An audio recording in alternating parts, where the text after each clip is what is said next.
Hello, my friends. We are going to continue the discussion about Amazon's algorithms and rankings because as it may not matter to you if you hit number 1 or number 100 or number 1,000,000.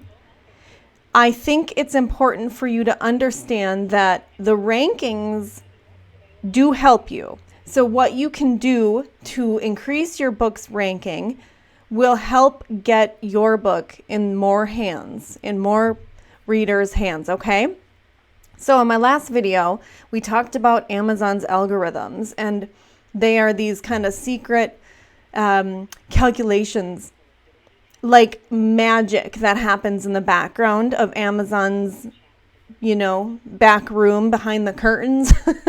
And they do things, they look for things, criteria, factors that help your book get blasted in front of the right people, okay? So we're going to continue talking about this, but I want to shift into a little bit of a different angle on it.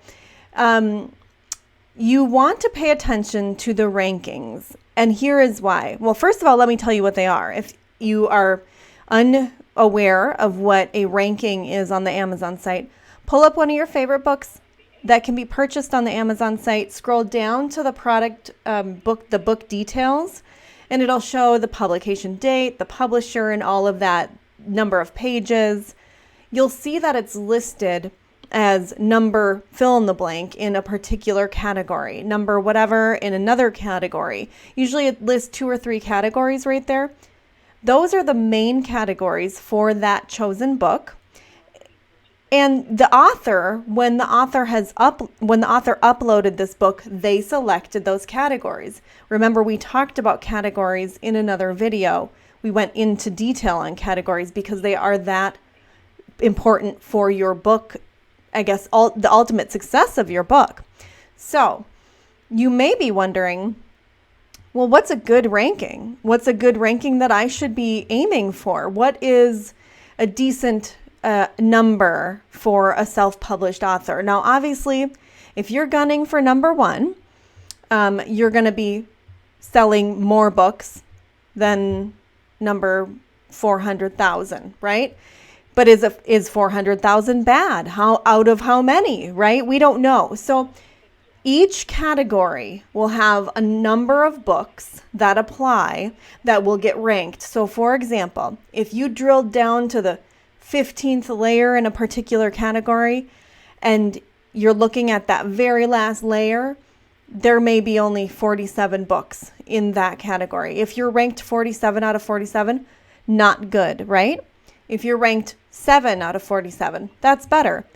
If you're ranked 7 out of 1,000,000, that's much better, right?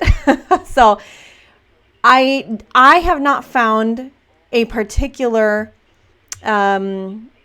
easy way to identify how many books are in a particular category. I suppose if you searched by category and it showed you the search like number of pages, right? How many times you can scroll over, you could maybe do the math there. I can't tell you for sure if all of the books in that category are going to show in the search results. I would assume so, but I don't know these things. Amazon can be a little secretive sometimes, and they don't tell everyone everything. I don't blame them. But the ultimate point is there is no magic number you should aim for, but I want you to be aware of what these numbers look like. So there has been some kind of calculators that authors have put together. One in particular lists essentially the number of books you need to sell in order to rank a particular number. So for example, if you wanted to rank number 1 through 5, you would have to sell 5,000 books a day or sometimes more.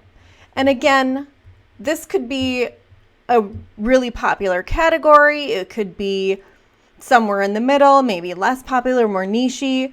But this is just sort of a general idea of like this, it's not easy to rank that high. However, even if you take it down to number 1,000, if you wanted to rank 1,000, that is still 120 books a day. That's a lot. And 1,000 sounds like low on the list, right?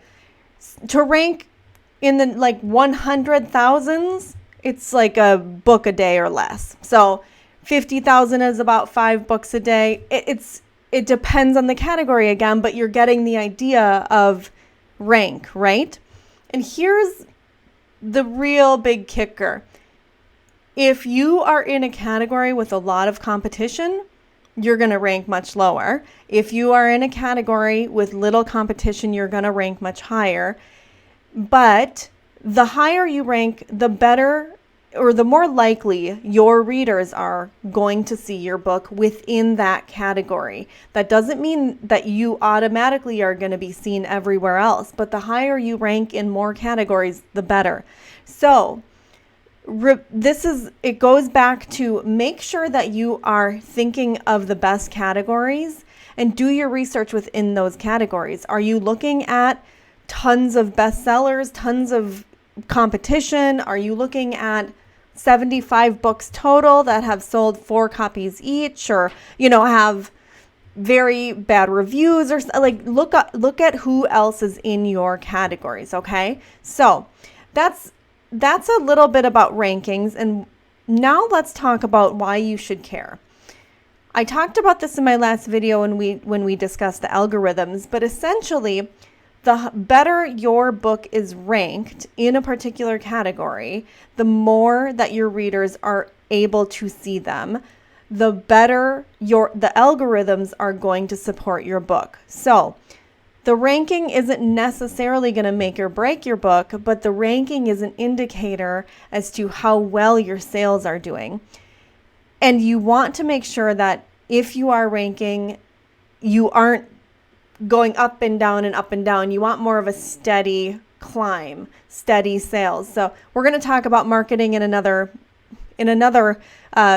video set, I should say, because we're going to definitely talk about marketing and promotions, promoting your book in a bigger way, not just on Amazon. But ranking will help you get listed on the new sellers list, the also bots, all of the most visible places. So you don't necessarily need to be number 1, right? You don't even need to be 1,000. You may not even need to be 50,000. But the higher you are in your category, the more people are going to see your book. That's kind of the gist of it, okay? So we are going to talk next on, more of these categories, but let's take a quick pause.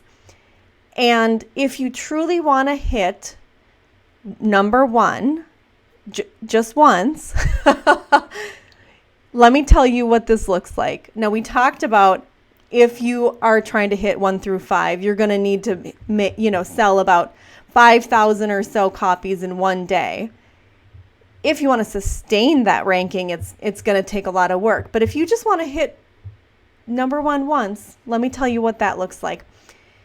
A website called OK Dork broke this down for me, and they talked about, how Tim Ferriss did this. I'm a huge Tim Ferriss fan. I think he's just a unique person and has such a cool platform. And anyway, the point is, he's been very successful as an author, and I thought it was just so interesting that if you want to hit number 1, you need to sell between about 3,500 to 5,000 copies in a 24-hour period, okay? So I want to break this down. Well, how do you do that? You may not have any desire to do this. I personally don't think I would either. However, it would be kind of cool to say I'm a number 1 Amazon bestseller, right? That'd be awesome. So let's just, for fun, break this down. Give me 2 minutes here. Let's say you have an email list of 100,000 subscribers. That is amazing. You got people ready to buy your book. Let's say 40% of those people actually open your email saying, hey, my new book is for sale. Come check it out. Out of those 40,000 people who open the email, maybe about 10% of them will click the link to view your book. So that's what, 4,000 people? Out of those 4,000 people, maybe about 10% of them, once they get to your book page, will actually buy. Remember we were talking about conversion rate, and a conversion rate above like 10% is very good. Very, very good. this is more standard. It's about a 4% conversion rate. It's pretty standard across the board. It's a decent conversion rate, but it's not mind-blowing and it's not bad, right? So 4,000 who click that link to check out your book, 10% of those will buy. That's 400 people out of your email list of 100,000 people. And again, that's a 4% conversion rate. So that's actually a decent rate. That's not a bad rate. I mean, it probably could be much better, but not bad. So if you're sitting at 40 or 400 customers and you want to hit number one, you got to find like another 3,000 or more customers within 24 hours. So this is a very difficult thing to do. And I don't want you to feel pressured by having to rank high or low or, well, obviously you wouldn't feel pressured by low. Ignore that part. I don't want you to feel pressured by trying to get to the top of the list. I don't really want you to care much at all about the ranks, except for the fact that the better you choose your categories, the better your readers are going to find you, because you will rank better if you are in the right categories. And there are other factors like your book cover, your book description, your keywords, your title, those things. If you put thought into them, then you've done your job. You have to let the Amazon algorithm magicians do their work and see if the customers find you, right? You have to put the work in with marketing and promotion, but do not sweat the numbers. These numbers mean a lot more to someone who is going to try to make book selling their career. They want to become, they just want to write many, many books. They want to sell them on Amazon. They want a stream of income from this. This matters way more to them than it does if you are writing one book or maybe two, and this is not your career. So do not sweat these numbers. But I thought it was just so interesting to see these numbers broken down and, just get the reality check that number one comes with. So your better strategy is slow growth. Get out there, connect with your readers, make sure you're in the right categories and have all the right keywords and all of that jazz. So continue coming back. I'm going to be done talking about ranking and numbers. We're going to shift into how to actually set things up on Amazon as far as an author page and some more fun things that you need to know. So I will see you in my next video.